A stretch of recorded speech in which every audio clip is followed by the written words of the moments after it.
नमस्कार. आज आपण युनेस्कोज वर्ल्ड हेरिटेज साईटमधील पुढचा व्हिडिओ बघणार आहोत. आज आपण बघणार आहोत की भारतामध्ये सगळ्यात प्रथम अशी कोणती स्थळं होती ज्यांना युनेस्कोज वर्ल्ड हेरिटेज साईटचा दर्जा देण्यात आला होता. तर अशी स्थळं होती एकूण 4 आणि ती राज्य कोणती होती? महाराष्ट्रातली 2 स्थळं होती आणि उत्तर प्रदेशमधली 2 स्थळं होती.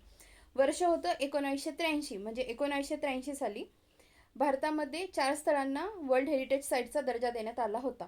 त्यानंतर ती 4ही जी स्थानं होती ती कल्चरल हेरिटेजच्या अंडर त्यांना ते स्थान देण्यात आलं होतं, सांस्कृतिक श्रेणीच्या अंडर. यानंतर ती स्थळं कोणती होती? तर महाराष्ट्रातली जी 2 होती ती एक होती, एक अजिंठा लेणी, एक होती वेरूळ लेणी.